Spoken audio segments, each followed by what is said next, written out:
Hi. ప్రపంచ దేశాలన్నిటికీ ఒక్కటే tension.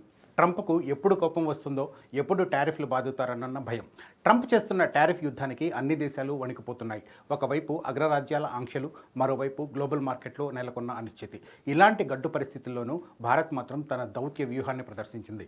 కేవలం వారం రోజుల వ్యవధిలోనే అటు యూరోపియన్ యూనియన్, ఇటు అమెరికాతో భారత్ కుదుర్చుకున్న 2 మెగా ట్రేడ్ డీల్స్ ఇప్పుడు ప్రపంచాన్ని ఆశ్చర్యపరుస్తున్నాయి. ప్రపంచం మొత్తం టారిఫ్లతో ఇబ్బంది పడుతుంటే ప్రధాని మోడీ తన వ్యూహాత్మక చతురతతో భారత్కు $1 బిలియన్ లాభాన్ని చేకూర్చారు.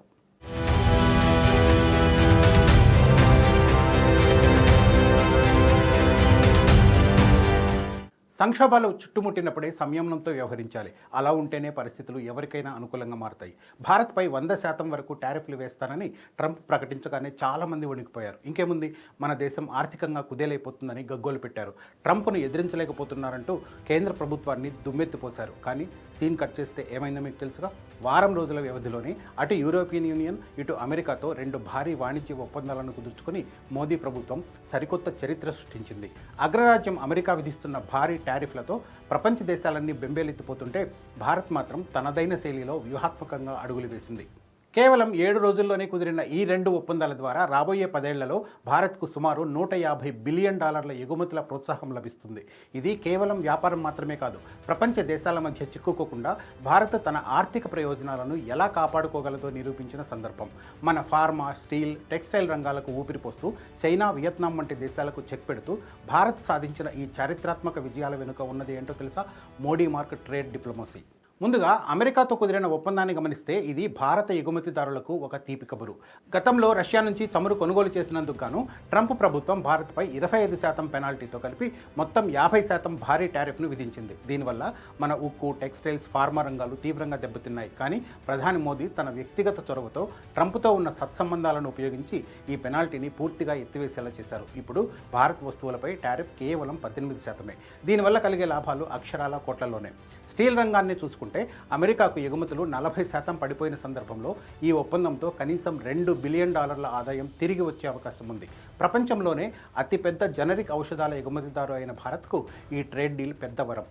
26% ఉన్న టారిఫ్ తగ్గడం వల్ల సుమారు $10 బిలియన్ అదనపు ఎగుమతులు ఫార్మా రంగం ద్వారా సాధ్యమవుతాయి. ఇక 60% సుంకాలతో కుదేలైన సముద్ర ఉత్పత్తుల రంగం కూడా ఈ ఒప్పందంతో తిరిగి ఊపిరి పోసుకోబోతోంది. ఇదంతా మోదీ ప్రభుత్వం అనుసరించిన నేషన్ ఫస్ట్ పాలసీ వల్లనే సాధ్యమైంది.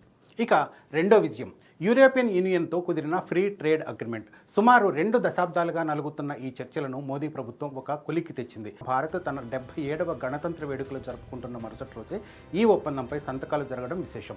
ఈ ఒప్పందంలోని ప్రధాన అంశం ఏంటంటే జీరో ట్యాక్స్. అవును, భారత్ నుంచి యూరోప్కు వెళ్లే 99.5% వస్తువులపై బ్రసెల్స్ 0% పన్ను విధించనుంది. ముఖ్యంగా లెదర్ వస్తువులు, జ్యువెలరీ రంగానికి ఇది అపారమైన అవకాశాలను కల్పిస్తుంది. దీనివల్ల 2032 నాటికి ద్వైపాక్షిక వాణిజ్యం $272 బిలియన్ చేరుతుందని అంచనా.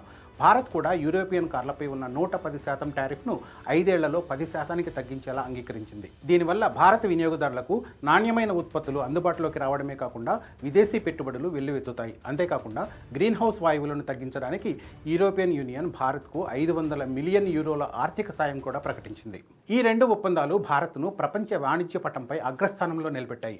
ఒకవైపు అమెరికా, చైనా మధ్య ఉద్రిక్తతలు పెరుగుతుంటే భారత్ మాత్రం ఇరువైపులా ప్రయోజనం పొందేలా వ్యూహం రచించింది. బంగ్లాదేశ్, వియత్నాం వంటి దేశాల నుంచి వస్తున్న పోటీని తట్టుకునేలా మన టెక్స్టైల్ రంగానికి ఈ ఒప్పందాలు ఊపిరిపోయినున్నాయి. విపక్షాలు కొన్ని సందేహాలు వ్యక్తం చేస్తున్నప్పటికీ క్షేత్రస్థాయిలో మన ఉత్పత్తిదారులు, రైతులు, వ్యాపారవేత్తలు ఈ ట్రేడ్ డీల్స్ను స్వాగతిస్తున్నారు.